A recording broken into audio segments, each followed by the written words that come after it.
इस शरीर को हम परमात्मा की भक्ति तक लेकर जाएं और परमात्मा की अविरल भक्ति में इसको डुबो दें।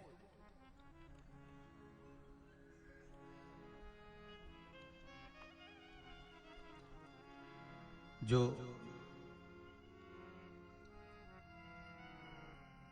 साहू परिवार द्वारा यहां जो कथा चल रही है, चुरिया के पास में हरकोसा में, छत्तीसगढ़ की इस पावन धारा से जो कथा आप श्रवण कर रहे हैं, ये शिव पंचायत शिव महापुराण की कथा है।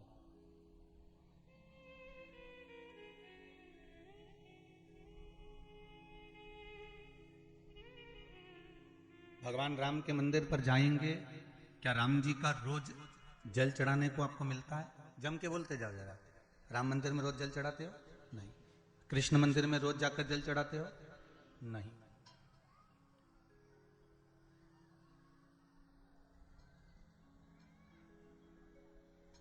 किसी भी देवता के मंदिर में रोज जाकर जल नहीं चढ़ाया जाता, पर दो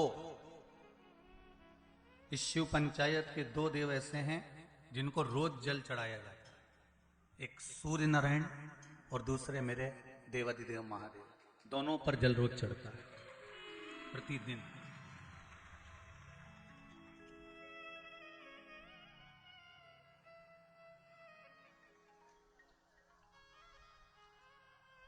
शिव पंचायत में जो दो देव विराजमान है, ये कोई साधारण नहीं है महाराज।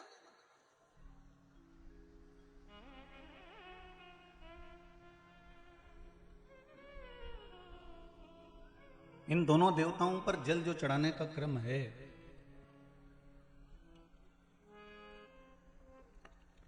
और दोनों ही देव, चाहे मेरे भास्कर देव हों, सूर्य देव हों, आदित्य देव हों, चाहे मेरे देव अधिदेव महादेव हों, दोनों पे जल चढ़ाने का महत्व है। आप में से कितने लोग हैं जो सूर्य को रोज प्रतिदिन अर्घ देते हैं? जरा हाथ उठाइए। बहुत सारे हैं। दर लीजिए, दर लीजिए। बहुत बढ़िया, करना चाहिए। ये जो आज के समय में दुनिया के लोगों को जो ये बीमारियां हो रही हैं ना, कि हृदय गति रुक जाती है, कहीं अटैक आ जाता है, कहीं हार्ट काम करना बंद कर देता है, कहीं लीवर किडनी में सूजन आने लगती है, कहीं लीवर काम करना बंद कर देता है, कहीं किडनी काम करना बंद कर देती है,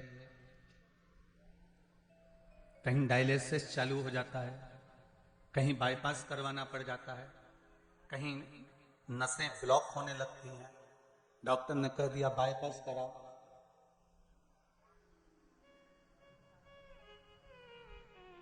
सारी बीमारियों को, सारे रोगों को समाप्त करने का यदि कोई तरीका है, कोई उपासना है, कोई नियम, कोई धर्म, कोई अनुकूल, कोई भगवत सेवा है, तो वो शंकर के शिव पंचायत में जो ये 5 देव विराजमान हैं, इनकी सही तरीके से अगर पूजन को समझ लिया जाए, इनके नियम को समझ लिया जाए, तो ऐसी कोई बीमारी नहीं जिसका इलाज ना किया। महाराज, अगर समस्या है तो समस्या कितनी भी बड़ी से बड़ी हो, कितनी बड़ी से बड़ी हो, अगर समस्या बड़ी है तो समस्या का हल भी निश्चित है। अगर कोई रोग आया है तो उसकी दवाई है।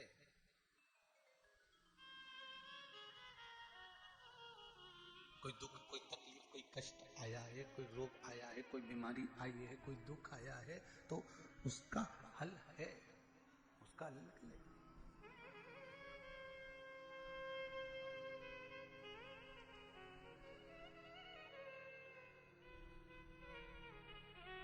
शिव पंचायत को हमें समझना है। और छत्तीसगढ़ की इस पावन धारा से कथा सुन रहे हो, मां बमलेश्वरी के पास में बैठकर हम भी सोचे कि आखिर ये कथा शिव पंचायत मां बमलेश्वरी के पास क्यों हो रही है? क्योंकि पंचायत में, शंकर की पंचायत में 5 देव हैं। पहला विष्णु, दूसरा सूर्य, तीसरा गणेश, चौथी है मां दुर्गा और 5वें नंबर पर है शंकर। ये 5 देव मिलकर शिव पंचायत बनती है। तो हमने विचार करा कि आखिर ये माँ बमलेश्वरी के पास में ये कथा क्यों रही है, डोंगरगढ़ के पास में ये कथा क्यों रही है, डोंगरगढ़ बमलेश्वरी से 25 किलोमीटर दूरी पर ये कथा क्यों हो रही है। तो समझ में ये आया कि माँ बमलेश्वरी दुर्गा भवानी इस कथा को इसलिए करवा रही है क्योंकि शिव पंचायत में 5 देवताओं में आद्य शक्ति बमलेश्वरी ही मूल रूप से विराजमान है। नहीं तो शिव पंचायत तो अभी चाहते तो देपालपुर हो सकती थी, या फिर आगे रायसेन में कथा है वहां हो सकती थी। अभी रायसेन में भी कथा है 3 तारीख से, 3 अप्रैल से शायद रायसेन में कथा। वहां पर शिव त्रिपुंड शिव महापुराण की कथा रखी है, त्रिपुंड शिव महापुराण। तो शिव पंचायत शिव महापुराण की कथा वो भी बमलेश्वरी के चरणों में। और सबसे ज्यादा भाग्यशाली तो हमने पहले भी कहा है,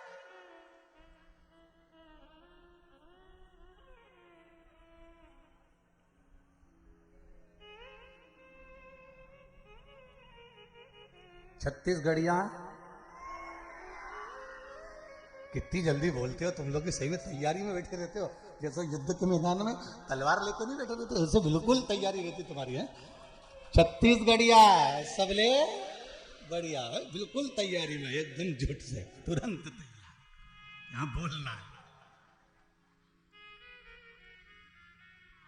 अच्छा, जैसी कथा में तुम लोग आए हो ना, वैसी वैसी तैयारी हमारे साहू परिवार ने भी करी। साहू परिवार से हमने पूछा कि तुम्हारा छोटा सा गांव बताओ कहाँ, डोंगरगढ़ कहाँ, छुरिया, और छुरिया में भी प्रवेश कर कर छोटा सा गांव है हल्को सा। अब इतने से गांव में ना दुकान ना कोई होटल है कि कोई भगत आए तो कहाँ रुके, कहाँ भोजन करे। तो साहू जी बोले गुरु जी चिंता ना करो, हमने पूरी व्यवस्था भोलेनाथ जी की कृपा से कर दी। हमने क्या कर दी है, कोई अगर रात कोई रुकेगा तो उसकी भोजन की व्यवस्था भी भगवान करेगा, भोलेनाथ जी बैठा तो है। और धन्यवाद दूंगा साहू परिवार को, बहुत बहुत धन्यवाद। बड़े से बड़ा ट्रस्ट, बड़ी से बड़ी समिति कथा करवाती है तब जाकर इतनी व्यवस्था कर पाती है, और उसमें भी पूरी सब्जी 20-25 रुपए में बेचकर खिलाई जाती है। पर धन्यवाद आपको नमन करता हूं जिन्होंने रुकने वाले भक्तों के लिए रुकने की व्यवस्था और भोजन की व्यवस्था इतने लोगों की रात्रि को रुकने वालों के लिए करी, उसके लिए मैं बहुत बहुत धन्यवाद देता हूं। ये शिव ही कर सकता है, कोई दूसरा नहीं कर सकता। और आज समझ में आ रहा है कि मां कर्माबाई जगन्नाथ को खिलाती थी आवाज देकर।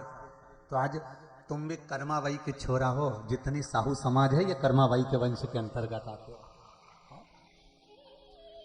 आज मां कर्माबाई को गौरवान्वित करा है संपूर्ण साहू समाज ने, संपूर्ण साहू समाज ने आज कर्माबाई को गौरवान्वित कर दिया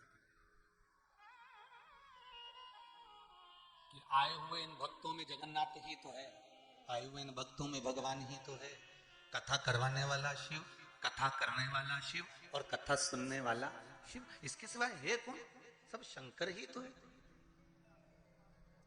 शिव ओघड़ी ही तो विराजमान है, शंकर ही तो।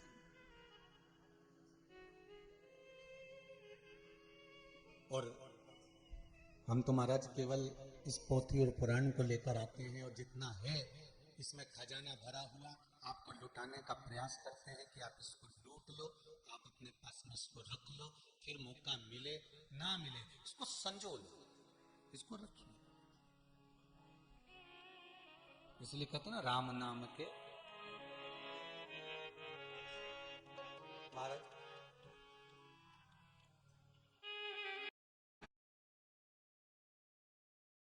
शिवाय नमस्तुभ्यम, श्री शिवाय नमस्तुभ्यम।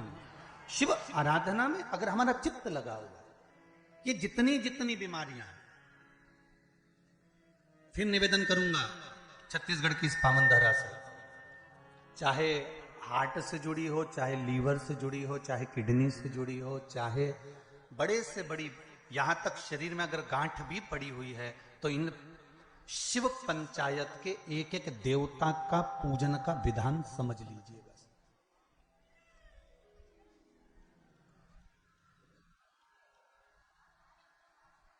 एक एक देवता का हमें विधान समझना है।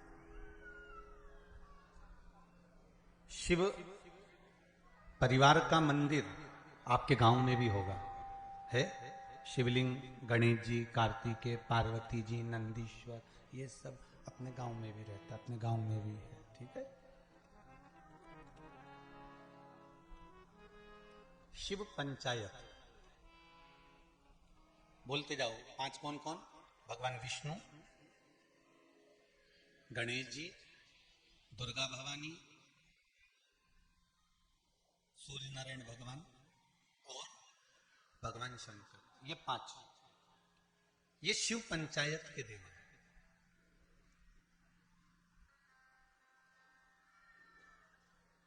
कहते हैं पंच तत्व से मिलकर ये मनुष्य का शरीर मिला बना हुआ है। पंच तत्व से मिलकर ये ब्रह्मांड बना हुआ है।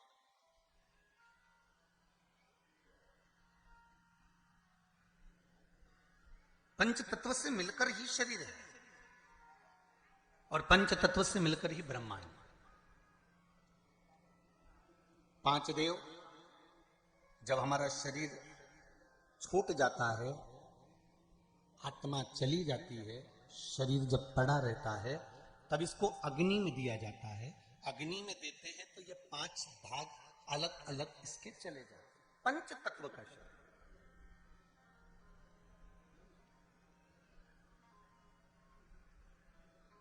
ब्रह्मांड में सबसे ज्यादा क्या चीज है? पृथ्वी की पानी। अगर आप नेट पर सर्च करेंगे, निकालेंगे, करेंगे, कहीं सुना होगा तो सबसे ज्यादा है जल। शरीर में भी सबसे ज्यादा क्या है? अरे जम के तो बोलो, जल। सबसे ज्यादा जल। पंच तत्व के 5 देव शिव पंचायत में है। पहले नंबर पर है गणेश, जो जल के देव है। काय के देव है? जल के। शरीर में भी अगर जल है तो उसके देव श्री गणेश जी महाराज हैं, और मृत्यु लोक में भी अगर जल है तो उसके देव श्री गणेश जी महाराज।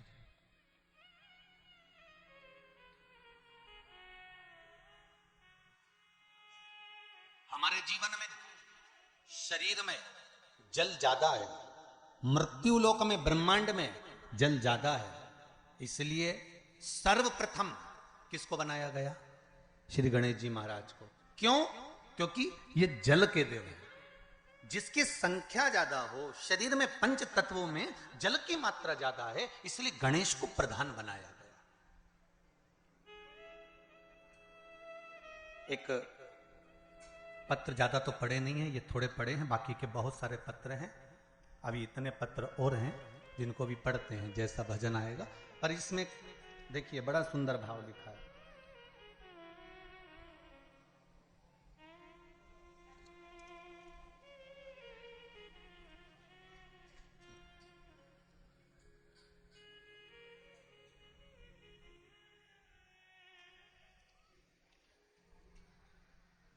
रानू गोस्वामी पाटन, जिला दुर्ग से हैं। कहीं हैं आप? ही जरा दोनों हाथ हिला दो एक बार। हर हर महादेव। दीदी आपने पत्र लिखा है,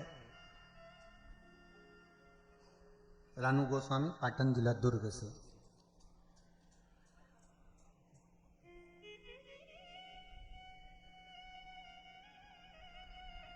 पत्र में लिखा है रानू जी गोस्वामी ने, मैं ग्राम पाटन की रहने वाली हूं, जिला दुर्ग की रहने वाली हूं।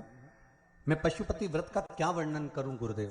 दीदी आपने पत्र में लिखा है, मेरे जेठ जी का काम छूट गया था, कोई काम नहीं था। आपकी भिलाई में कथा जब शुरू हुई तब हम लोगों ने सुनी थी।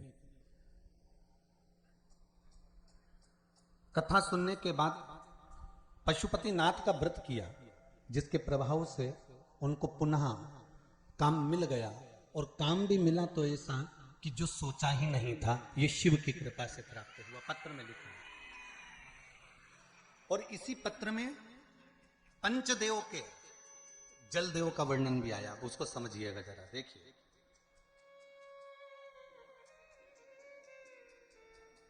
गुरुदेव मेरे घर पर आपने लिखा है, मेरे घर पर पानी की समस्या थी। आस्था चैनल पर भी पत्र पढ़ाया जा रहा है, जिससे कई लोगों को लगे कि कहीं गुरुजी तो पत्र नहीं लिख देते हो, इसलिए आप लोगों को पत्र आस्था चैनल के माध्यम से भी आपको बताया जाता है। गुरुदेव, मेरे घर पर पानी की समस्या थी, जिसके मेरी पुत्री ने व्रत किया था। 5 सोमवार पूर्ण होने के बाद मेरे घर पर बोर हो गया और अब पानी की समस्या का भी समाधान हो गया है। हम सब अत्यंत प्रसन्न हैं। बहुत बहुत धन्यवाद रानू जी, ग्राम पाटन, जिला दुर्ग से। बैठ जाइए। बहुत बहुत साधुवाद। बाबा देवादिदेव महादेव की कृपा पर बनी रहे। हर हर महादेव। अर्थात इस पत्र के माध्यम से हमको यह समझना है कि हम शिव की आराधना केवल अकेले नहीं कर रहे हैं। फिर एक निवेदन करूंगा आप लोगों, आप अगर शंकर जी के मंदिर में एक लोटा पानी चढ़ा रहे हो ना, तो ये विचार मत करना कि हमने केवल शंकर जी को चढ़ाया। शंकर भगवान की जहां कटी होती है, अर्थात जो नीचे की पीठ होती है जिसपे शिवलिंग रखा होता है, वो पीठ है माँ दुर्गा भवानी, माँ आदि शक्ति, माँ जगदम्बा, माँ दुर्गा, माँ देवी। और शिवलिंग जो रखा हुआ है वो शंकर का स्वरूप है। ऊपर से जो जलाधारी में से जल गिर रहा है एक एक बूंद, वो जया, विषहरा, शामरी वारी, दौतली, देव, शिव जी की 5 बेटियां। जो शिवलिंग के सामने एक मोटी सी बीच में लाइन होती है, वो शंकर जी की छोटी लड़की अशोक सुंदरी है। और जो दोनों साइड में भाग नजर आता है, ये गणेश जी और कार्तिकेय जी महाराज। गणेश और कार्तिकेय जहां से जल निकलकर बाहर जाता है मंदिर के बाहर की ओर जाता है, वहां और शिवलिंग के पास में 33 कवटी देवताओं का स्थान होता है। आप जिस कामना से पशुपति व्रत करते हैं, आप जिस कामना से पशुपति व्रत का नियम धारण करते हैं, पशुपति व्रत करते हैं, जिस कामना से आप पशुपति व्रत उठाते हैं, शिव की आराधना करते हैं, पूजन करते हैं, अर्चना करते हैं, तो गणेश की आराधना भी स्वतः साथ में हो जाती है। देवी की आराधना भी साथ में हो जाती है, सूर्य देव की आराधना भी साथ में हो जाती है, सभी देवताओं की आराधना साथ में। और जब आराधना साथ में होती है तो उसका फल भी हमको प्राप्त होता है।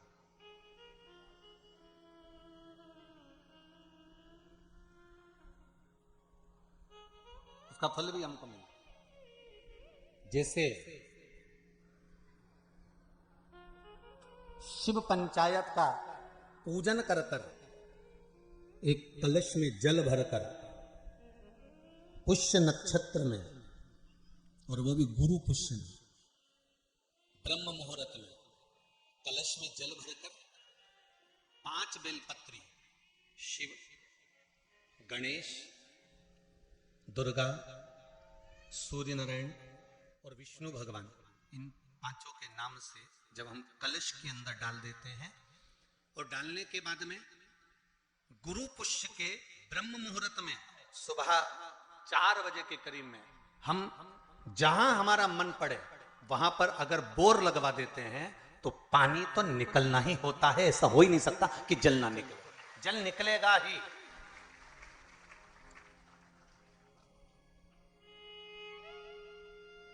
बस जो 5 देव के नाम से अपने 5 बेलपत्री जल के पात्र में रखी, वो कलश जहां बोरिंग हो रहा है उस स्थान पर रखा होना चाहिए। जहां बोरिंग हो रहा है उसके पास में रखा होना चाहिए। कब तक?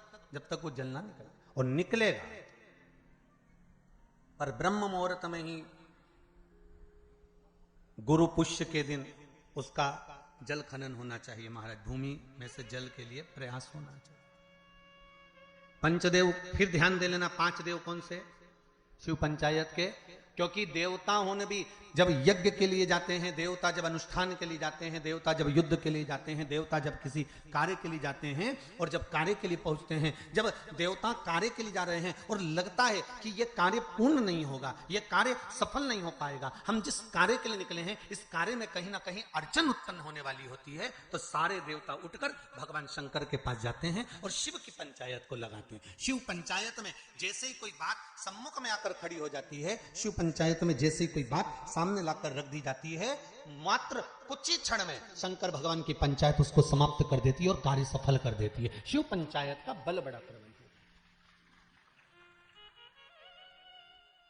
अब एक बात और ध्यान दीजिए, कई लोगों के मन में आता है गुरुजी शिव परिवार के मंदिर जाता होते हैं तो शिव पंचायत के मंदिर क्यों नहीं बनते? इंदौर में एक मंदिर है, छत्तीसगढ़ में भी एक मंदिर है, उसकी सूचना भी मैं कल उसमें देखेंगे अपने लिंग पुराण के अंतर्गत, तो उसमें निकल जाएगा। उज्जैन में भी एक मंदिर। तो शिव पंचायत के मंदिर क्यों नहीं बनते गुरुदेव? प्रश्न तो खड़े होते हैं। एक प्रश्न आया है, अच्छा है, देखिए।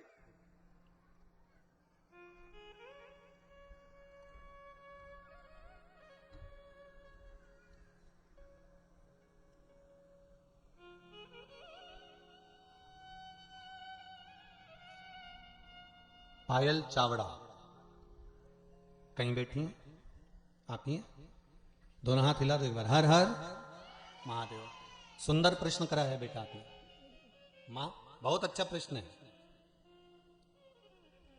शिवजी, गुरुदेव आपसे पूछना है, शिवजी आदि और अंत कुछ नहीं है तो उनकी उत्पत्ति भी नहीं हुई है, तो छिपरा मैया उनकी बहन कैसे हुई? कृपया कथा बताएं। बहुत सुंदर प्रश्न है भाई, जोरदार ताली बजाओ। बैठो दीदी बैठो, बहुत सुंदर प्रश्न के लिए बहुत बहुत धन्यवाद। ऐसे प्रश्न अगर उपजे ना, लोग फालतू के प्रश्न करें ना तो वो आनंद ना आए, और जो प्रश्न काम के हैं ना, ऐसे प्रश्न अगर आए ना तो कथा का भी आनंद बढ़ जाए, कथा का भी एक रोचकता बढ़ती है इन प्रश्नों के माध्यम से। अब आपने लिखा है कि शिव की उत्पत्ति या अंत है ही नहीं, अजन्मा है शंकर। सारे वेद पुराण शास्त्र जो तुमको पढ़ना है पढ़ लो, जो तुमको उठाना है उठा लो, सबके जन्म का प्रसंग मिलेगा, शिव के जन्म का नहीं। हां, विष्णु पुराण में शिव के जन्म का एक प्रसंग छोटा सा ब्रह्मा जी के द्वारा प्रकट होने का लिखा है।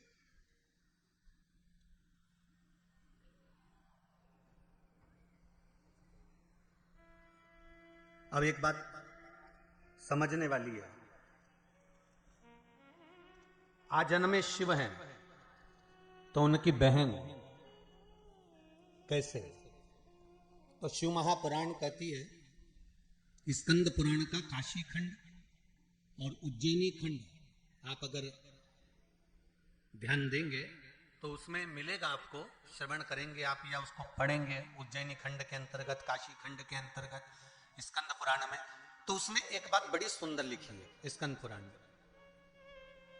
जैसा दीदी ने प्रश्न किया है कि उनकी अंत भी नहीं है तो उनकी उत्पत्ति भी नहीं, तो उनके संबंध कैसे? पर काशी खंड में एक शब्द वेदव्यास जी ने लिख दिया स्कंद पुराण के अंदर। वेदव्यास जी लिखते हैं कि भगवान शिव जितनी लीलाओं को करते हैं ये संपूर्ण ब्रह्मांड के कल्याण के लिए करते हैं, खुद के लिए शिव जी ने कोई लीला नहीं करी। हमारे भगवान शंकर ने खुद के लिए कोई लीला नहीं करी। मेरे राघव जी ने जो लीला करी अपने पिता के वचन को निभाने के लिए करी। मेरे भगवान कृष्ण ने जी लीला करी वो अपने माता पिता के अनुकूल करी है। पर मेरे शंकर, मेरे नारायण जो लीला करते हैं वो लीला का क्रम देवताओं के हित के लिए भी होता है। पर मेरे भगवान देवाधिदेव महादेव जितनी लीला को करे हैं, मेरे शंकर भगवान ने जो जो धारण करा, जो जो लीला करी, चाहे माता सती को भस्म करवाया हो, चाहे पार्वती के साथ में मंगल विवाह हुआ हो, चाहे गणेश जी महाराज का प्रागट्य हुआ हो, चाहे कार्तिकेय बाबा का प्रागट्य हुआ हो, चाहे जया विषहरा सामरी बारी दौतली या अशोक सुंदरी का प्रागट्य हुआ हो, चाहे शिव की जितनी लीलाओं का क्रम आता है, ये शंकर भगवान ने स्वयं के लिए नहीं, शंकर भगवान ने संपूर्ण जनमानस के कल्याण के लिए अर्थात जनमानस को प्रेरणा देने के लिए करी।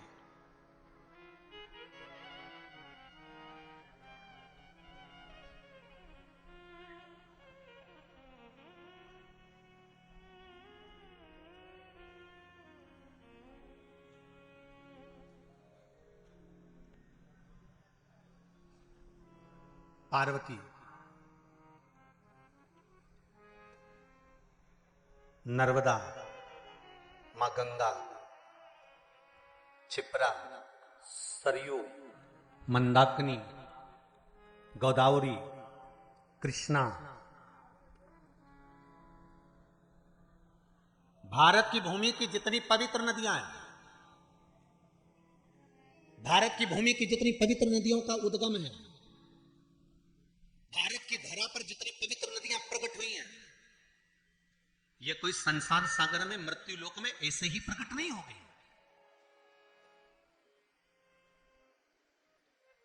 देव अधिदेव महादेव के पास में बारंबार सारी नदियों के लिए प्रागट्य के लिए निवेदन किया गया, पंचायत में यह सिद्ध किया गया, तब जाकर इन नदियों को प्रकट किया गया। और एक बात अपने जीवन में उतार कर रखना, जितनी पवित्र नदियों में आप स्नान के लिए जाओ, जितनी पवित्र नदियों में आप स्नान करने के लिए जाओ, आपसे करबद्ध हाथ जोड़कर निवेदन है कि उन नदियों की पवित्रता पर कभी दाग लगाकर मत आना। परंतु आप और हमने सारी पवित्र नदियों को गंदा कर कर रखा, सारी पवित्र नदियां।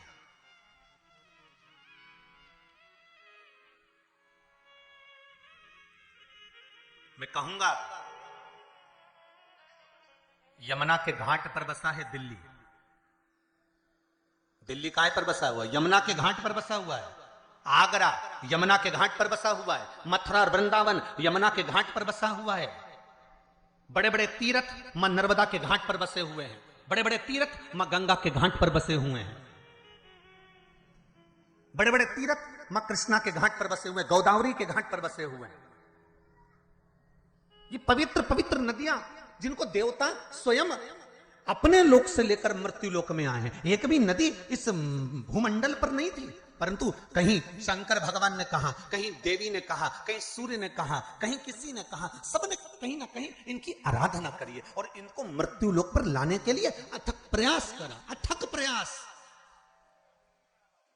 अगर आप शिव पंचायत की कथा को सुन रहे हो तो अपने जीवन में एक बात उतार कर रखना कि शिव पंचायत में एक एक नदियों के उद्गम की कथा का वर्णन है महाराज। और सारे देवताओं ने घोर तप कर घोर तप कर इन नदियों को पृथ्वी पर लेकर आए, भूमंडल पर लेकर आए। और नदियां जब भूमंडल पर आ गई, जरा विचार करिए, हजारों हजार वर्ष तक ऋषियों ने, संतों ने, साधुओं ने, देवताओं ने तप साधना करी, तब ये नदियां पृथ्वी पर आई। और पृथ्वी पर आने के बाद ये नदियां इतनी पवित्र रही।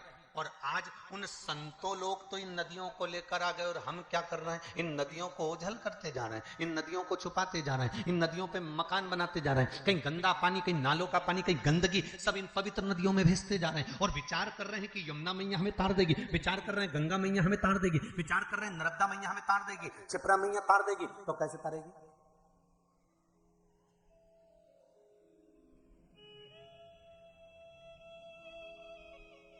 आपके जीवन को सुख देने के लिए। मेरे को साहू जी बता रहे थे, श्री दिनेश जी कह रहे थे कल गाड़ी में, कहे गुरुजी हमारे क्षेत्र के प्रशासन को हमने सूचना दी है कार्यक्रम की, तो प्रशासन के द्वारा गुरुदेव हमने जब कहा कि छोटे छोटे तालाबों में और नहर में पानी रहेगा तो जितने सारे भगत या कथा सुनने के लिए आ रहे हैं उनको नहाने में या आदि कोई कार्य में तकलीफ नहीं होगी।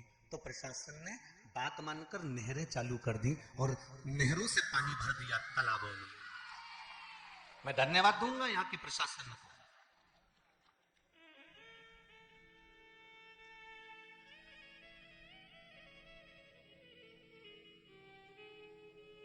जिन्होंने नहरें चालू कर दी कि भगत लोग, अगर इस छोटे से गांव में जब इतनी बड़ी कथा हो रही है, इतना बड़ा पंडाल लगा हुआ है, इतने जनमानस, और विश्वास नहीं था कि आज पहले दिन इतने जंगल के अंदर गांव, गांव के अंदर गांव, गांव के अंदर गांव। हम भी गाड़ी में पूछते रहे इनसे कि हम सीहोर से चले भोपाल, भोपाल से उतरे कौन सा गढ़, डोंगरगढ़, मां भमलेश्वरी के दरबार, और डोंगरगढ़ से फिर चले तो निकलते निकलते निकलते निकलते महाराज छुरिया। अब हम समझे कि छुरिया ही हल्कोसा होगा, हल्कोसा ही छुरिया होगा। भाई हमारे यहाँ जैसे नाम होता है ना, जैसे किसी का नाम बोल देते थे कि बहरू और नाम उसका दूसरा था कमल किशोर या राम किशोर, तो उसका घर का नाम दूसरा, तो हम सोचे हो सकता छुरिया का नाम ही हल्कोसा होगा, हल्कोसा का नाम ही छुरिया होगा। पर यहाँ आते आते मालूम पड़ा कि डोंगरगढ़ से निकले, फिर यहाँ से निकलते निकलते निकलते निकलते आगे पहुंचे तो मालूम पड़ा वहां से छुरिया तो उधर निकल गया, हल्कोसा इधर निकल गया। अब हल्कोसा भी आते आते आते आते ये पास के गांव के लोग वो गाड़ियों को उधर घुमा के ले गए, तो हमने, मैं स्कूल के बाहर पड़ा तो दूसरा गांव था, तो हमने जजमान से फिर पूछा क्यों जी अभी हल्कोसा नहीं आया, बस 2 किलोमीटर दूर है। हमने कहा तुम कहते कहते तो 25 लिया है।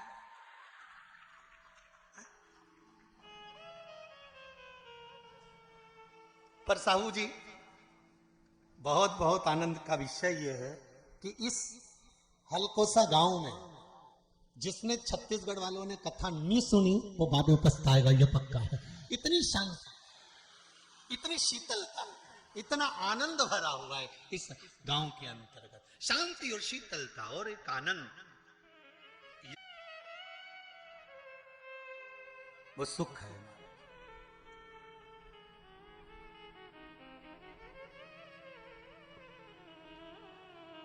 पवित्र पवित्र नदियों का उद्गम हमारे यहां शिव महापुराण में वर्णन है महाराज। तो मेरा निवेदन है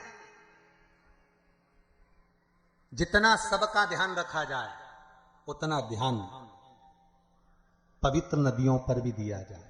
जितनी जितनी पवित्र नदियां हैं उन पर हमारा ध्यान केंद्रित होना चाहिए। करोड़ों रुपए नदियों की सफाई पर खर्च हो जाते हैं, पर पता नहीं पड़ पाता कि वो नदी की सफाई हुई कि रुपए की सफाई हुई।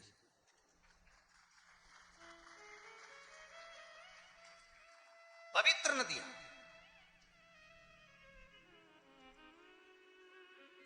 चाहे गंगा हो, यमुना हो, सरयू हो, छिपरा हो, सरस्वती हो, ये सब मेरे देवादिदेव महादेव ने जिनको प्रकट करा है, इन नदियों को लेकर आए। जैसे जीजी ने प्रश्न करा कि शिव आ जन्मा है, शंकर आ जन्मा है, तो उनकी बहन कैसे हुई?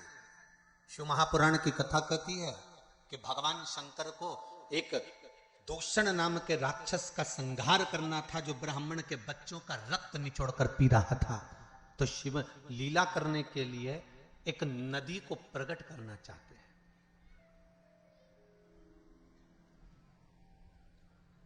देवताओं के हित के लिए शंकर गंगा को प्रकट करना चाहते हैं। वेद व्यास जी के ज्ञान की वृद्धि करने के लिए शंकर भगवान सरस्वती को प्रकट करना चाहते हैं। संसार में बहुत गरीब से गरीब भी लोग रहेंगे जो अपने घर में शंकर की मूर्ति अगर रखेंगे तो उनके पास यज्ञ करने का पैसा भी नहीं होगा, हवन करने का धन भी नहीं होगा। इसलिए शंकर भगवान नर्मदा जी को प्रकट कर दिया। कौन सी नदी प्रकट करी? नर्मदा।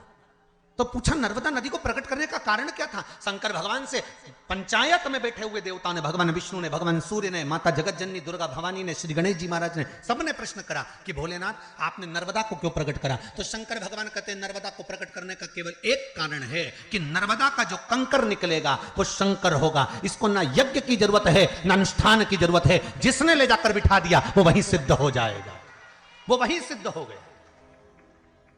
उसको प्राण प्रतिष्ठा की भी जरूरत नहीं है, वो तो जहां रखा वहां सिद्ध है।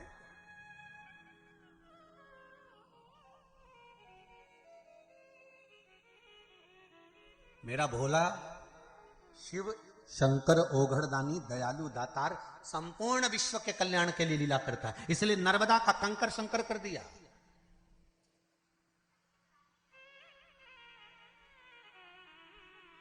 और शिव कृपा, शिव दया, शिव करुणा किसको कहते हैं?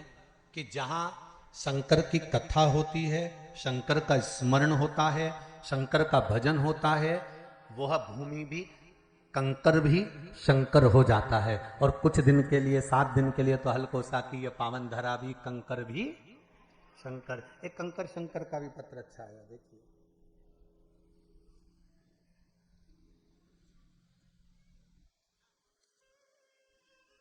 दीपक साहू, रूवा, रूवा लिखा है, रवा लिखा है, देख लीजिए, है रूवा, हाँ, जिला दुर्ग, छत्तीसगढ़।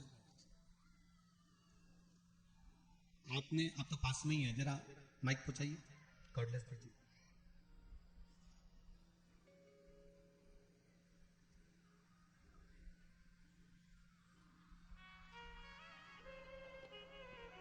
आपने पत्र में लिखा है,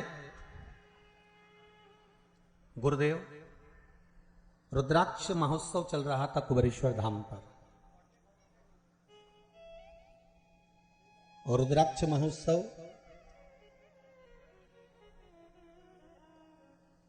जब कुबेरेश्वर धाम पर चल रहा था तब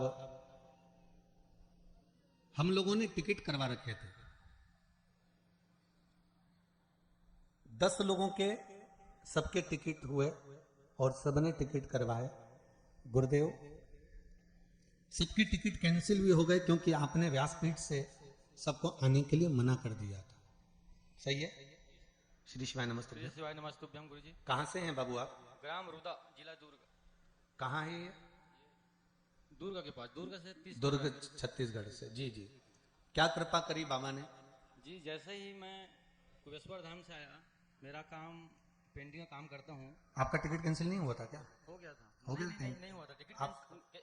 मैं टिकट कैंसिल करने के लिए स्टेशन गया, जहाँ से टिकट कैंसिल करवाया वहाँ गया बिलासपुर। आवाज बढ़ाइए बाबू। हाँ, मैंने टिकट कैंसिल करने के लिए स्टेशन गया और जहाँ से करवाया वहाँ गया, वहाँ से भी नहीं हुआ तो बिलासपुर फोन लगाया। मेरे दोस्त रेलवे में है, बोले आपका टिकट कैंसिल नहीं हो पा रहा है। तो मैं सोच ही पड़ गया कि मैं क्या करूँ। तो फिर मेरा तो ध्यान कुबेश्वर धाम पे था, तो फिर मैं बिना सोचे ही अकेले निकल पड़ा। और जैसे ही मैं वहाँ गया, अच्छा दर्शन हुआ, जगह भी सामने मिल गया मेरे को। उसके बाद जैसे ही वहाँ से आया, दूसरे दिन से रोज फोन आता है कि यहाँ काम है, वहाँ काम है। मैं बता नहीं सकता बाबा जी, ऐसा लगता है कि मैं कुबेश्वर धाम पे रहूं। जय हो जय हो। आपने एक लाइन बड़ी सुंदर लिखी है। मैं एक बात सबको बोलना चाहता हूं कि एक बार कुबेरेश्वर धाम जरूर जाएं। ये आपने लिखा है पत्र में, मतलब कुबेरेश्वर बाबा ने आपको दिया ना। बस श्री शिवाय नमस्तुभ्यम। बैठिए, बहुत बहुत साधुवाद। शिव कृपा ही ऐसी है।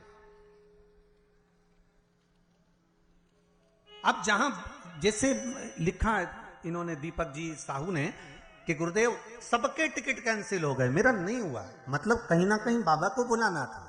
अब आपने बिलासपुर तक विचार कर लिया टिकट कैंसिल करने के लिए, सारा दम लगा लिया, पर शिव को नहीं कराना था। शंकर ने बुलाया और आप चले भी गए, पहुंच भी गए, और बाबा ने कृपा करी, और ऐसी कृपा करी कि 10 जगह से काम के लिए फोन आना चालू हो गया और बाबा ने आपको काम दे भी दिया। ये शिव की कृपा। आप विश्वास रखकर अगर कथा को श्रवण कर रहे हैं, विश्वास रखकर कथा स्मरण कर रहे हैं, मैं फिर निवेदन करूंगा, भले आस्था चैनल पर कथा सुन रहे हो, चाहे मोबाइल पर कथा सुन रहे हो, चाहे फेसबुक यूट्यूब पर कथा सुन रहे हो, चाहे पंडाल में बैठकर कथा सुन रहे हो, आपकी चित्त वृत्ति मन विश्वास के साथ अगर कथा सुन रहा है तो यह मानकर चलना कि 3 महीने में बाबा कुंवर भंडारी आपके भंडार भर ही देगा। यह पक्का। अब उससे प्रार्थना तो करो, अब दया करो।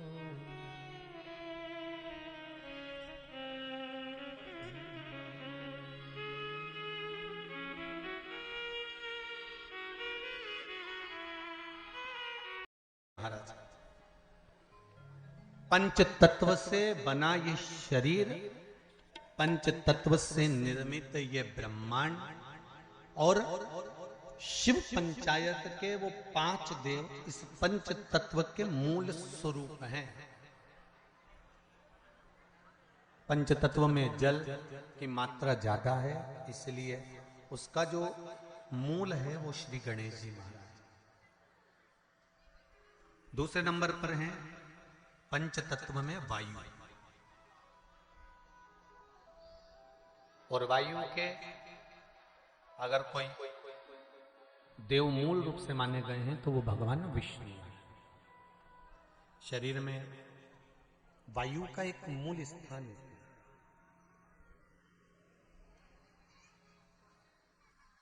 जैसे कई लोग कहते हैं गुरुजी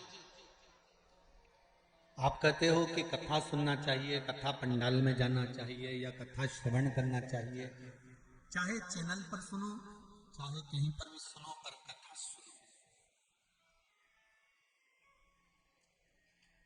भाई,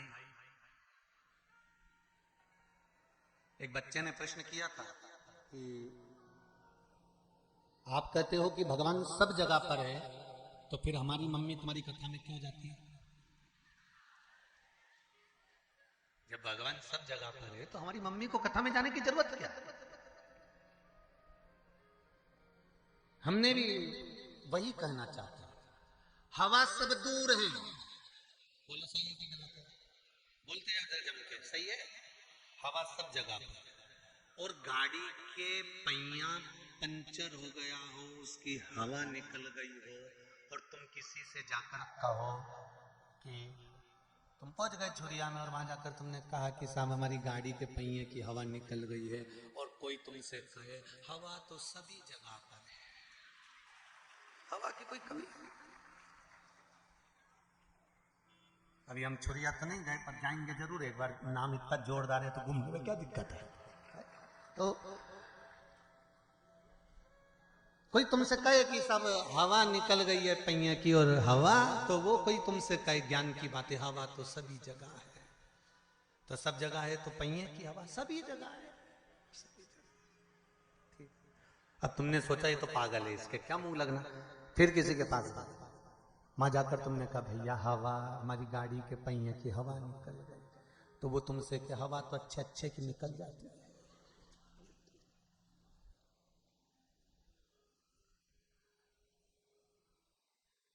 फिर तुमने कहा हवा कहाँ मिलेगी? हवा ही तो है,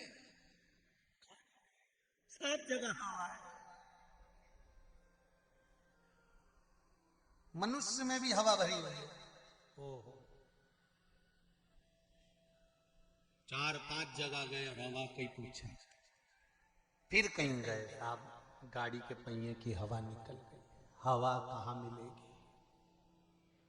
काफी है, सब जगह है, पहिए में हवा डालना। फिर कोई ने कहा ये हवा की दुकान है, यहाँ एक मशीन लगी हुई है, उस मशीन से टायर में हवा, जम के बोलो जरा, भरी जाती है। बिना मशीन के टायर में हवा भरा जाएगी क्या? बोलते जाओ जरा दमदारी से। नहीं। उसी तरह मेरा उस बच्चे से निवेदन है जिसने कहा था कि जब भगवान सब जगह पर है तो हमारी मम्मी तुम्हारी कथा में क्यों जाती है, तो उस बच्चे को समझाना चाहूंगा, हवा सब जगह पर है, भगवान कण कण में बैठा हुआ है, पर मशीन तो यही लगी हुई है जो भर देती है।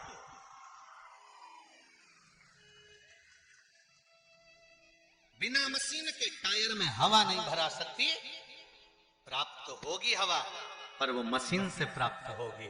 भगवान सब जगह पर है, कण कण में, रसातल में, जल में, थल में, वायु में, आकाश में, पताल में, तुम्हारे घर में, चप्पे चप्पे में भगवान है।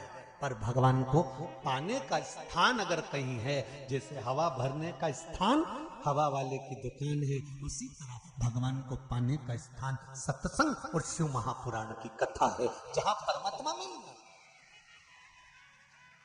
क्यों जाते हैं मंदिर, क्यों जाते हैं भगवान के दरवाजे पर? कि वहां भगवान मिल जाते। हवा की दुकान है, वो मिलेगा, प्राप्त होगा। भगवान विष्णु को वायु कहा, वायुदेव कहा। महाराज,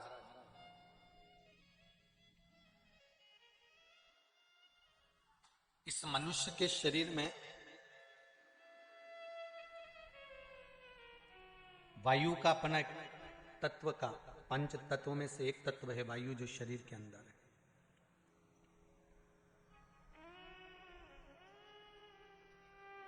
और उस वायु को एकाग्रित रखने के लिए हमारे यहां मंत्रों का प्रभाव है, मंत्रों की प्रबलता। तीसरे नंबर पर है शिव, पृथ्वी का स्वरूप, पृथ्वी के देव। पृथ्वी का देव 33 कोटि देवताओं में किसी को नहीं कहा गया, पृथ्वी का देव केवल एक को कहा गया है, वो देव अधिदेव महादेव है, क्योंकि ये पृथ्वी के देव है। मृत्यु लोक का अगर आधिपत्य किसी के पास है तो शिव के पास। अब एक बात सावधानी से सुनिएगा, शायद शिव महापुराण के माध्यम से अभी तक ये बात सामने नहीं आई, पर शिव पंचायत कथा में आ रही है। जितने आस्था चैनल पर कथा सुन रहे हो, जितने फेसबुक और यूट्यूब पर सुन रहे हो, और जितने इस छत्तीसगढ़ की पावन धरा पर बैठकर सुन रहे हो, बहुत सावधानी से सुनना। एक प्रश्न हमारे भीतर खड़ा होता है, जब हम सूर्य नारायण भगवान को अर्घ देते हैं, जल चढ़ाते हैं, तो वो जल पृथ्वी पर जब गिरता है तो उसके छींटे हमारे शरीर पर लगते हैं, क्या वो ठीक है? क्या वो श्रेष्ठ है? तो शिव महापुराण की कथा कहती है, जब हम सूर्य को अर्घ देते हैं, सूर्य को जल चढ़ाते हैं, वो पानी जब पृथ्वी पर गिरता है, उसके छींटे हमारे शरीर पर लगते हैं, तो वो श्रेष्ठता का भाव निर्मित करते हैं, वो गलत नहीं हो सकता। कारण अब वो भी समझ लीजिए,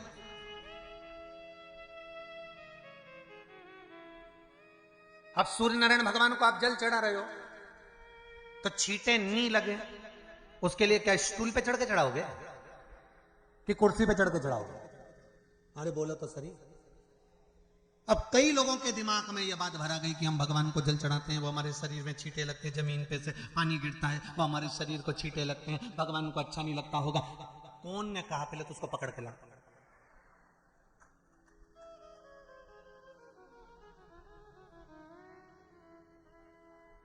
क्योंकि मेरे राम जी महाराज, मेरे भगवान कृष्ण, बड़े बड़े संत साधु सन्यासी तपस्वी साधक उपासक जितने भी हुए, जिन्होंने सूर्य की आराधना करी, इन्होंने टेबल पे चढ़कर या कुर्सी पे चढ़कर जल नहीं चढ़ाया, इन्होंने पृथ्वी पर खड़े होकर ही, क्योंकि पृथ्वी तत्व के देव है शिव।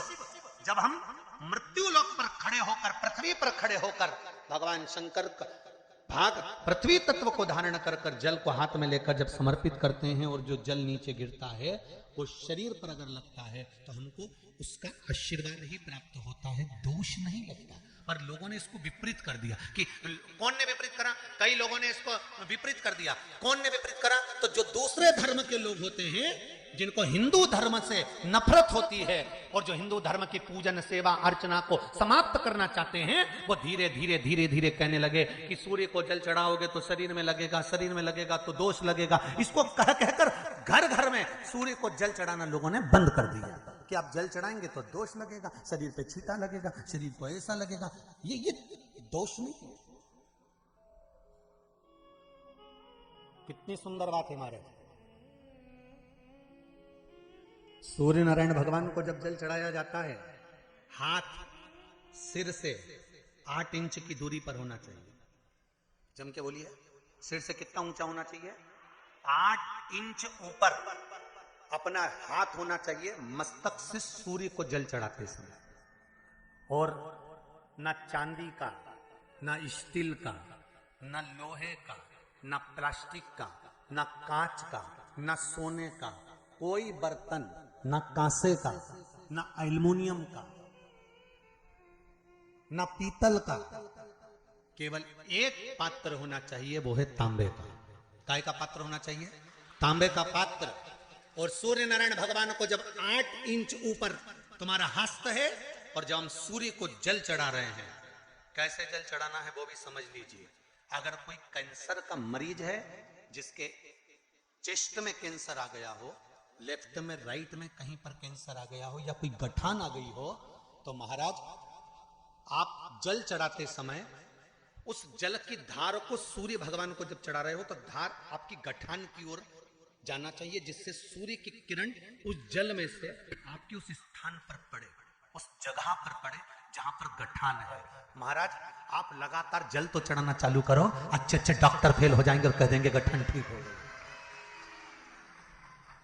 आपका लीवर और किडनी गड़बड़ कर रहा है, आप प्रतिदिन आपका स्वास्थ्य गड़बड़ रहता है, आप प्रतिदिन ये ज्योतिष शास्त्र के अंतर्गत, रत्न शास्त्र के अंतर्गत ये रत्न शास्त्र, ज्योतिष शास्त्र, रंग शास्त्र जो हमारे यहाँ है, रंगों के हिसाब से ये जितने रत्न होते हैं, माणिक हुआ, मोती हुआ, नीलम हुआ, मूंगा हुआ, पुखराज हुआ, ये क्यों कहते हैं ये पीला है, ये सफेद है, ये नीला है, ये लाल है, इसको शरीर में क्यों पहनाते हैं? उसका कारण होता है कि जब शरीर में पहनते हैं सूर्य की किरण उसमें पड़ती है, हमारे शरीर पर वो कलर का इफेक्ट पड़ता है, उस कलर को शरीर पर लगता है, और शरीर पर लगता है तो हमारा शरीर धीरे धीरे, हमारी जो इंद्रियां हैं वो सही होने लगती है, काम सही होने लगता है। तो आप कहते हो ना साहब, मैं कौन सा नक पहनूं, मैं कौन सा मोती पहनूं, मैं कौन सा पुखराज पहनूं, मैं कौन सा नीलम पहनूं, वो ज्योतिष शास्त्र के अंतर्गत, रत्न शास्त्र के अंतर्गत जितने रत्न हम पहनते हैं ये केवल उस किरण के लिए ही तो पहनते हैं कि जो सूर्य की किरण मिले, उस किरण का प्रभाव हमारे शरीर पर पड़े। तो इन सबसे अच्छा है कि सुबह शंकर भगवान का नाम लो,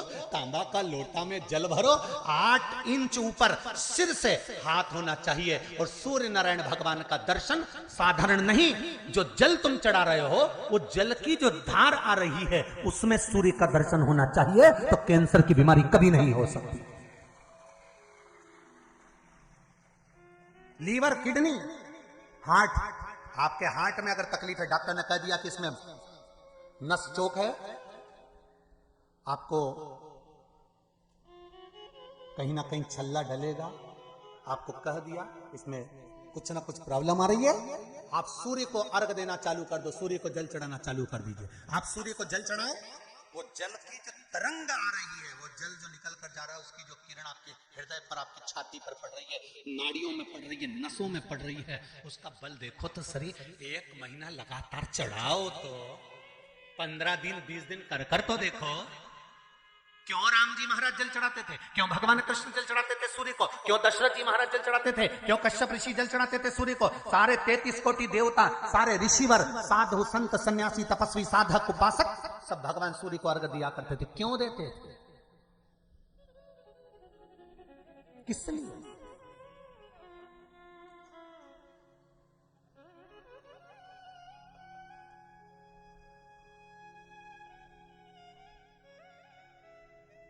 सूर्य नारायण भगवान को जल चढ़ाते समय आपके पंजों की एड़ी ऊंची नहीं होना चाहिए, ध्यान दीजिएगा। आपका पंजा पांव का पूरा के पूरा जमा होना चाहिए भूमि पर। हाथ कितने इंच ऊपर? 8 इंच ऊपर होना चाहिए। जल जो गिरे, सूर्य की किरण, सूर्य का दर्शन उस जल की रोशनी में करना चाहिए। क्या होगा उससे? जिस बच्चे को आंख में चश्मा लगा हो, मोटे से मोटा चश्मा लगा हो, छूट नहीं रहा हो, तो थोड़े दिन उसको सूर्य का अर्घ चढ़वाना चालू कर दो और जल में से सूर्य का दर्शन कराना चालू कर दो। सूर्य का दर्शन जल में 2 महीना 2.5 महीना बहुत है, आंख की रोशनी बढ़ जाएगी, चश्मा हट जाएगा। आप कर देखिए। अब एक प्रश्न और खड़ा होता है सूर्य को अर्घ देने का। गुरुजी, पंचदेव पंचायत में सूर्य नारायण भगवान शंकर की पंचायत में हैं, सूर्य नारायण को हम फ्लैट में रहते हैं, हम फ्लैट के अंदर रहते हैं, तो हम फ्लैट में रहते हैं, हमारे यहाँ अगर छज्जा नहीं है, हमारे यहाँ जगह नहीं है, तो हम सूर्य को अर्घ कैसे दें? तो महाराज खिड़की तो होगी, अगर घर में फ्लैट में पानी ढुलेगा और आप लोग नहीं समेट सकते तो एक बाल्टी रख लो, एक पात्र रख लो, पर सूर्य नारायण भगवान को अर्घ देकर रोशनी शरीर पर पड़ना चाहिए। जिंदगी में कभी कोई बड़ी बीमारी नहीं आ सकती। कितने लोग देते हैं सूर्य को अर्घ? जरा हाथ उठाओ। बहुत बढ़िया, बहुत जोरदार। पुरुष लोग भी देते हैं ना, चाहे बच्चे से बच्चा है, बच्चों के हाथ में भी एक लोटा पानी पकड़ा। घर में छोटे बच्चे हो ना, उनको तांबे का लोटा दो, पानी दो, जा बाहर खड़े हो जा, एक लोटा पानी चढ़ा के। पहले दिन आप स्वयं बच्चे के साथ बाहर खड़ी हो, ओटले पर, घर के बाहर खड़ी हो, छत पे खड़ी हो या घर के बाहर खड़ी हो, और बच्चे से कह लो चढ़ाओ बेटा, देखो ऐसा हाथ 8 इंच ऊपर करिए, तांबे का लोटा लेकर पानी धीरे धीरे डोलना है। जैसे वो स्लो मोशन के सीन नहीं होते नाटक में, ये एकदम धीरे धीरे धीरे, बस नहीं तो मालूम पड़े छोरा छोरी एक साथ उंडेल के अंदर नहीं। जल चढ़ाते समय उस पानी में से सूर्य की किरण पड़ना चाहिए, सूर्य की किरण। एक बात और कहना चाहूंगा, अगर आप लोग स्वीकार करेंगे तो, अगर कहीं आपको लगता हो कि बच्चा पढ़ने में कमजोर है, विद्या में कमजोर है, रिजल्ट अच्छा नहीं आ रहा, पढ़ने में कमजोर है, वो पढ़े, अपनी जगह पढ़े, वो कार्य करे अपनी जगह करे, मेहनत करे अपनी जगह करे। बच्चों को कह दो कि कुछ समय के लिए सूर्य को अर्घ देना चालू कर। सूर्य की किरण जहां पर ब्राह्मण या हिंदू धर्म का व्यक्ति मस्तक पर तिलक लगाता है, भुकुटियों के बीच में उस सूर्य की किरण इस भुकुटी के बीच पड़ना चाहिए, परंतु पानी कम से कम ना करते हुए स्लो मोशन में धीरे धीरे गिरना चाहिए, एकदम धीरे धीरे। तो यहां एक रेखा सूर्य की किरण से पड़ती है। चंद्रदेव का लड़का था, देखो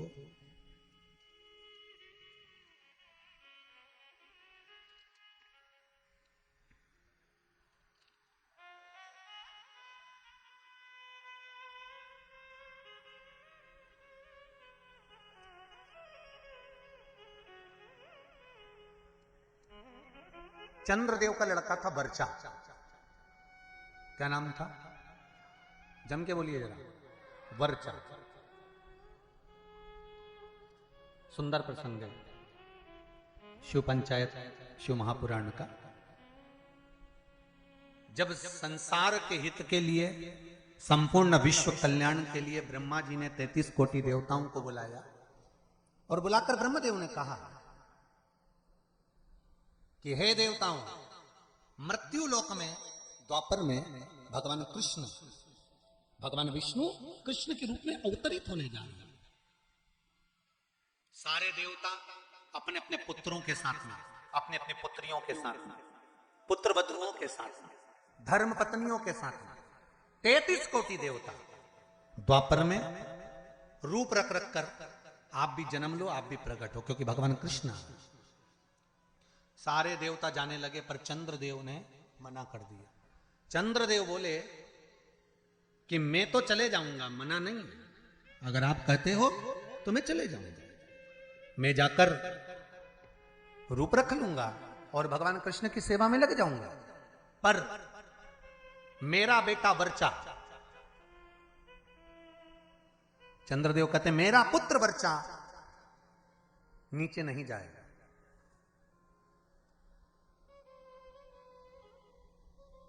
खूब समझाया देवताओं ने। देखिए, जब 33 कोटि देवता जा रहे हैं तो आप अपने पुत्र को क्यों नहीं भेजते?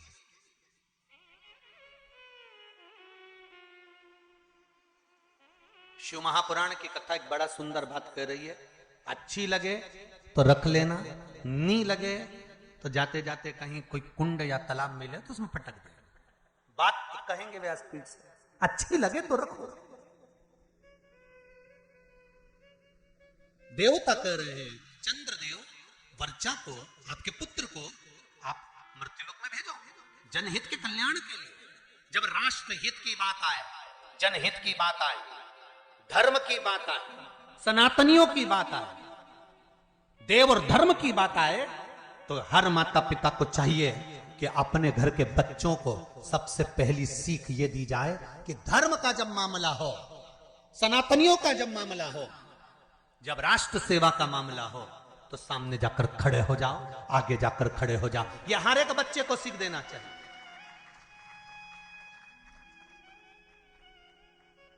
पर हम अपने बच्चों को सीख देते हैं, कहां जा रहा है? अरे मम्मी, देखो जरा, भगवान के मंदिर में अनुष्ठान चल रहा है, साहू परिवार शिव महापुराण की कथा करवा रहा है, गांव में कथा हो रही है, गांव के अंतर्गत कार्यक्रम चल रहा है, संपूर्ण गांव का कार्य है, तुझे क्या करना जाकर? वो तो उनका काम है ना, चुप बैठ।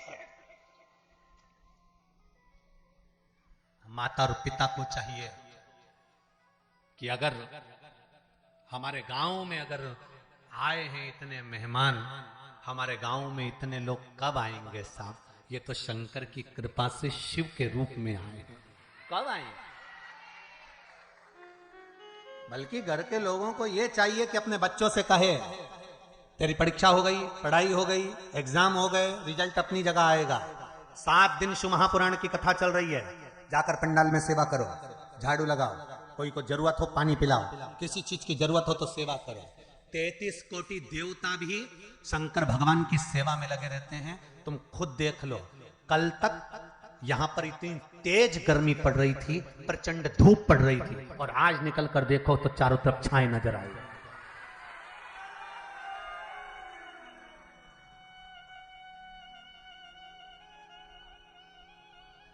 कार्यकर्ता कह रहे थे गुरुजी इतनी गर्मी इतनी गर्मी इतनी गर्मी इतनी गर्मी कि कपड़े तक पसीने में नहा रहे हैं। अब बोलो गर्मी किस किस को लग रही है? जम के तो बोलो जरा, लग रही कहीं? सूर्य नारायण भगवान को भी शंकर जी ने कह दिया जरा छाता लगा ले थोड़ी देर के लिए, 3 घंटा कथा चल रही है। ये शिव कृपा। और पूरे पंडाल में 2 बजे कथा चालू हुई है और 2 बजे से लेकर अभी जो भी टाइम हो 4:30 बजने वाली है, और उतनी देर में तुम देख लो पूरी जगह छांव ऐसी सब दूर धूप पड़ रही है, और यहाँ पूरे पंडाल के आसपास ऐसा लग रहा है जैसे भगवान खुद हवा कर रहा, खुद कृपा कर रहा। तो ये शिव कृपा नहीं तो और क्या है? शिव दया नहीं तो और क्या?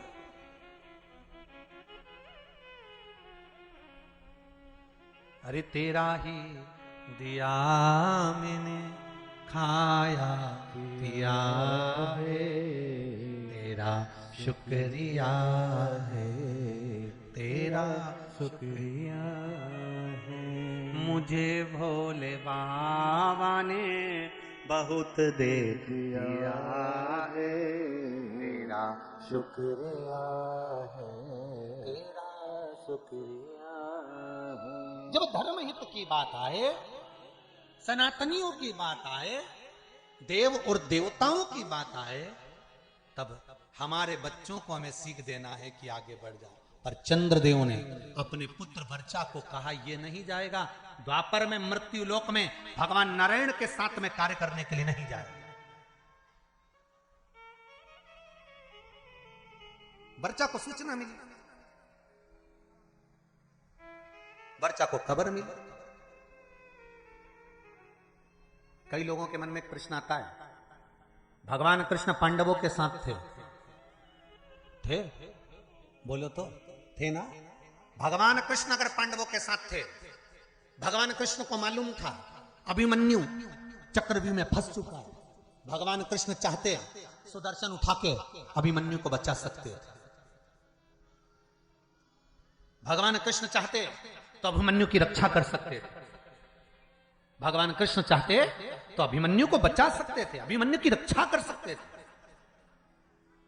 जब अर्जुन, नकुल, सहदेव, भीम, युधिष्ठिर, ये 5 की रक्षा मेरे कृष्ण ने हर घड़ी हर पल हर क्षण करी, तो सुभद्रा का पुत्र है अभिमन्यु।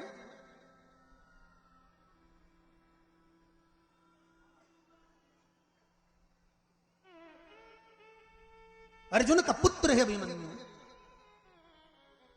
तो फिर अभिमन्यु की रक्षा क्यों नहीं करी? क्या भगवान कृष्ण को नहीं मालूम था कि ये मरने वाला है?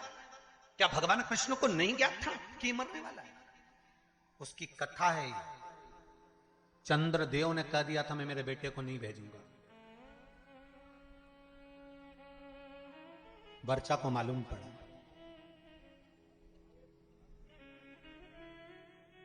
और वर्चा को मालूम पड़ा कि मेरे पिता चंद्रदेव ने मना कर दिया है जनहित के कार्य के लिए, देवहित के कार्य के लिए। क्यों? क्योंकि पुत्र का मोह नहीं छूट रहा, पुत्र आसक्ति नहीं छूट रही। कई लोग आपसे पूछेंगे पूर्व समय में अभिमन्यु कौन था जिसकी रक्षा मेरे कृष्ण ने नहीं करी? पांडवों की रक्षा करी पर अभिमन्यु की रक्षा नहीं करी। लोग आपसे प्रश्न करेंगे, आपको उत्तर देना पड़ेगा। घर के छोटे बच्चे पूछेंगे मम्मी चक्रव्यूह में अभिमन्यु पड़ा था, महाभारत देखकर कहेंगे जब भगवान कृष्ण पांडवों के साथ थे तो अभिमन्यु की रक्षा क्यों नहीं करी? तो आपको बताना पड़ेगा कि अभिमन्यु पूर्व समय में चंद्र का पुत्र वर्चा था, और इसकी रक्षा क्यों नहीं करी वो भी कथा वर्णन करना। ये शिव पंचायत शिव महापुराण में चरित्र आता है हमारा। अभिमन्यु का पूर्व का नाम था वर्चा, चंद्र का पुत्र।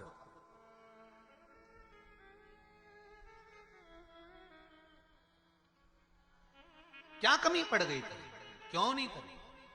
वर्चा को मालूम पड़ा कि मेरे पिता ने मुझे मना कर दिया, मेरे पिता ने कह दिया कि मृत्युलोक में मेरा पुत्र वर्चा नहीं जाएगा, क्योंकि पुत्र आसक्ति, पुत्र मोह, पुत्र का स्नेह बड़ा प्रबल होगा। पुत्र का मोही तो था जो धृतराष्ट्र का पूरा वंश डूब गया। अगर पुत्र मोह में धृतराष्ट्र नहीं पड़ता ना तो बच जाता पूरा परिवार, पूरा परिवार बच जाता। पर माताओं और भाई जितने लोग कथा सुन रहे हैं, आपसे निवेदन है इतना पुत्र मोह मत पालना कि तुम्हारी औलाद ही तुमको नष्ट कर दे, तुम्हें बर्बाद कर दे। ऐसा पुत्र मोह मत।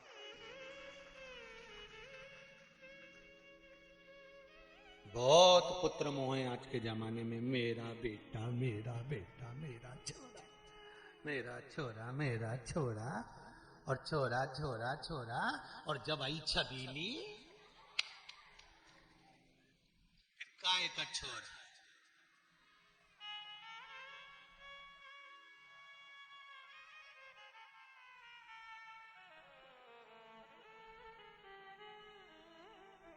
फिर तो छोरा छबीली के नेन पे चले। छबीली एक बार घूर के देख लेनी,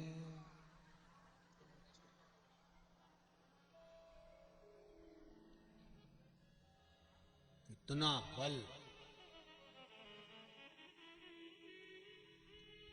इतनी बार घर से निकलता था, कभी मम्मी से कहकर नहीं जाता था कि मैं यहाँ जा रहा हूं। जिस दिन से शादी हुई, घरवाड़ी के 50,000 कह के जाना पड़ता है कि मैं यहाँ जा रहा हूं। अब तुम सोच लो कितना बदलाव आया ब्याह के बाद, शादी के बाद। पहले जाता था तो मम्मी से कहकर नहीं जाता था कि मैं यहाँ जा रहा हूं, मैं आ रहा हूं, मैं ये करने जा रहा हूं। अब शादी होने के बाद अगर घर से जाता है ना तो पहले उसको बताना पड़ता है, नहीं तो 50,000 फोन लगा के पूछ लेती है कहां हो। बस इतना बोला ना तो बापड़ा का पसीने की बूंद छा। अब भी आया 20 मिनट में, बस पहुंच ही दिया। आ रहे हो वो वाला हाल है ना। एक पत्नी ने पति से कहा कपड़े पड़े हैं बाथरूम में, धो देना, नहीं तो मैं धो दूंगी। अब समझदार पति था, समझ गया अगर कपड़े नहीं धोए तो ये अपने को, मतलब एक ही लाइन बोली उसने, जगदम्बा, बाथरूम में कपड़े पड़े हैं धो देना, नहीं तो मैं धो दूंगी। अब उतने में समझदार पति समझ गया कि अपन को धोना जरूरी है, नहीं तो ये अपने को धो देगा। तो बेचारा नहाया बाद में, पहले वाने कपड़े ही धोया, क्योंकि उसको मालूम था नहीं तो अपने अपने धो देगी। ये निवेदन है आप सबसे, बच्चों को। वर्चा ने कहा अपने पिता चंद्र से कि आप पुत्र मोह में पड़े हो, पुत्र मोह की आसक्ति है आप।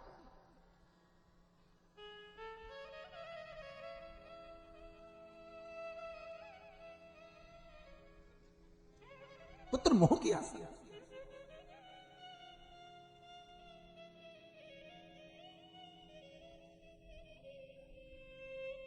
बेटा,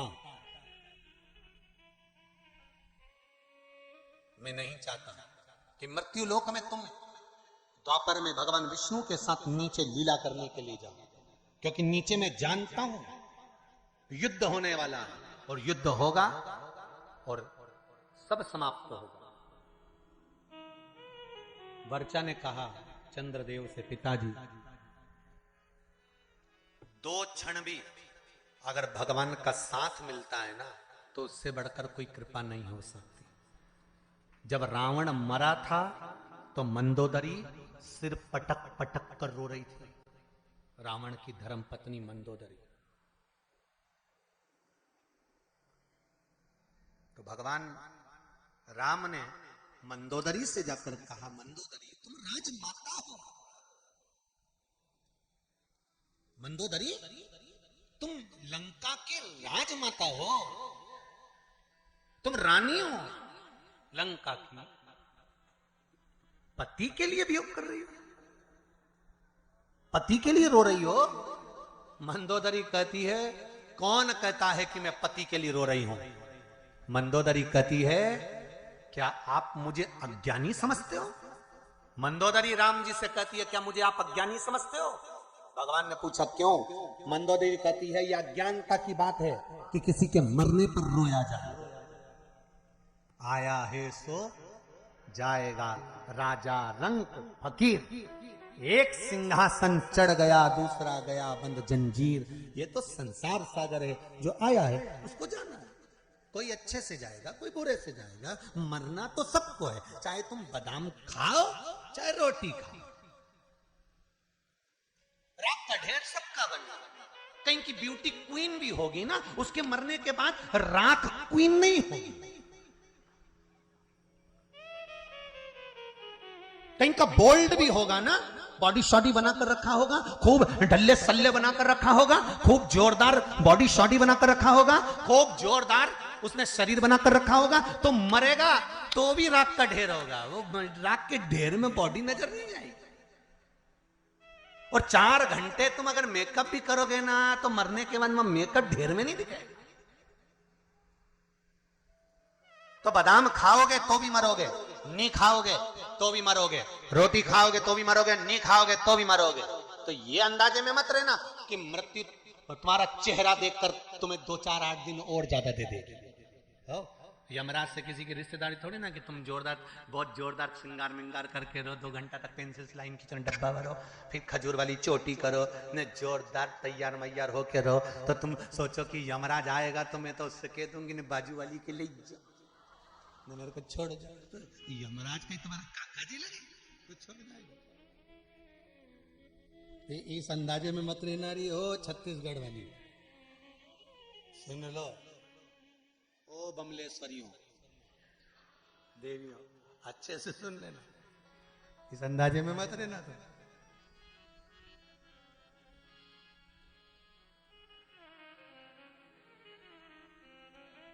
अरे महाराज, वर्चा ने कहा, पिताजी तुम्हारा ये मोह ये ठीक नहीं है। अगर ये मोह ठीक नहीं, ये आसक्ति पुत्र के प्रति ये ठीक नहीं, ये मोह ठीक नहीं।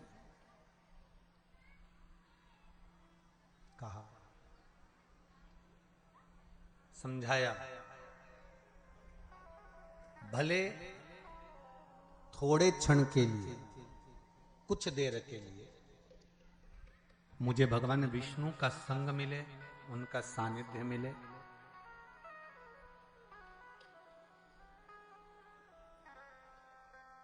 पर मिला तो सही ना।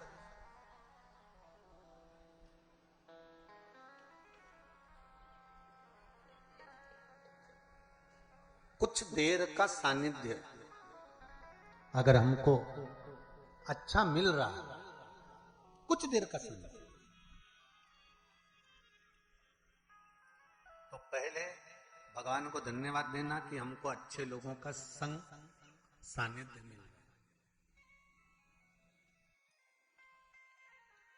वर्चा ने कहा, चंद्रदेव के पुत्र बोले, आप चाहते हो कि मैं आपके करीब में रहूं, पर मैं चाहता हूं कि अगर मेरे नारायण भगवान विष्णु कृष्ण अवतार लेकर जा रहे हैं, लेने जा रहे हैं, तो मैं 2 क्षण उनका सानिध्य प्राप्त करूं, भले 2 क्षण के लिए जाऊं, पर जाऊं। अपने नजदीक में अगर शिव महापुराण की कथा हो, कहीं आसपास क्षेत्र में कहीं कथा हो, सत्संग हो, तो प्रयास करना कि भले थोड़ा समय जाऊं, पर जाऊं, शिव की आराधना कर आऊं, शंकर की उस धरा को चरण छू कर आऊं, जहां का कंकर शंकर है, उसको छू, भले 2 क्षण पर जाऊं, वहां पहुंचूं।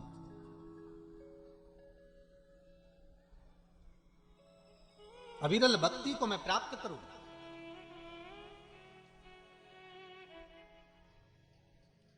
शिव आराधना में मैं डूबूं।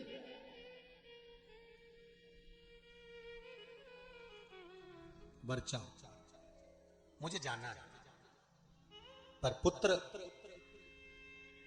मैं तुझे भेजने से पहले देवताओं से बात करूंगा। चंद्रदेव ने बुलाया भगवान ब्रह्मा को और ब्रह्मदेव से कहा, प्रभु मेरी एक बात को स्वीकार करेंगे? बोलिए क्या बात? मैं अपने पुत्र वर्चा को भेजने को तैयार हूं, पर चाहता हूं कि ज्यादा समय मेरा पुत्र मृत्यु लोक में ना रहे, तुरंत मेरे पास वापिस लौट कर आ जाए। ब्रह्मा जी ने कहा तथास्तु। जब भगवान विष्णु का कृष्ण अवतार होने वाला था तब ब्रह्मदेव ने हाथ जोड़कर भगवान विष्णु से, कृष्ण से कहा था, हे कन्हैया कृपा करना, आप अर्जुन को, नकुल को, सहदेव को, भीम को, युधिष्ठिर को और भी जितने जितने हैं इनको बचा लेना, पर चंद्र का पुत्र वर्चा जो अभिमन्यु बनकर जन्म लेगा इसको मत बचाना, क्योंकि इसके प्राण छूटेंगे ये तुरंत अपने पिता के पास चले जाए। कई लोगों ने प्रश्न खड़े करे, भगवान कृष्ण सबको बचा सकते थे तो इनको क्यों? एक प्रश्न और आता है, कई लोग प्रश्न खड़े करते हैं कि केदारनाथ जी में त्रासदी मची थी ने इतने मर गए थे, भगवान अगर थे तो भगवान ने क्यों नहीं बचाए? तुम्हारा जब जन्म होता है ऊपर लिखा पड़ी होती है कितने समय के लिए जाना चाहते हो, सील ठप्पे ऊपर से लगे होते हैं, नीचे नहीं। जब अभिमन्यु जन्म ले रहा है तो वर्चा स्वयं चंद्रदेव करेंगे, मेरा पुत्र मुझे शीघ्र चाहिए। अच्छे कार्य में, जनहित में, राष्ट्रहित में, धर्म हित में, जग हित में, नेक कर्म करते हुए, अच्छा कर्म करते हुए अगर आपके प्राण चले जाएं तो समझ लेना कि आपको भगवान ने थोड़े समय के लिए सील ठप्पे लगाकर ही भेजा था कि संसार में जाकर आपको ये अच्छा कार्य करना है, ये अच्छा करना है आपके माध्यम से।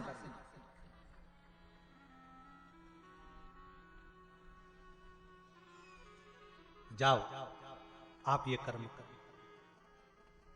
वर्चा अभिमन्यु बनकर जन्मे, आए, कर्म करा। स्वयं भगवान कृष्ण को ध्यान में था कि अभिमन्यु को घेर लिया गया है, इसको छुड़ाना चाहिए, पर नहीं छुड़ाया। अर्जुन ने कहा मेरा पुत्र मर रहा था और आपने बचाया नहीं। भगवान के कैसे बचाऊं, क्योंकि ऊपर से लिखा पढ़ी कर आया था कि मैं थोड़े समय के लिए जाऊंगा और जाकर ये कार्य करूंगा। थोड़ा समय के लिए लिखा है, जो समय लिखा है वो लिखा है। महाराज जैसे शिव महापुराण की कथा में देवराज की कथा आती है कि देवराज आया, शिव के मंदिर तक गया, अंत में प्राणों को त्यागे और शिव धाम में चले गया। चंचुला देवी का प्रसंग आता है जो बिंदु के प्रेत योनि में पड़ जाता है और चंचुला देवी शिव का स्मरण करती है। काशी में नंदन वन में घूमती घूमती प्राणों को त्याग देती है और कैलाश धाम मिल जाता है।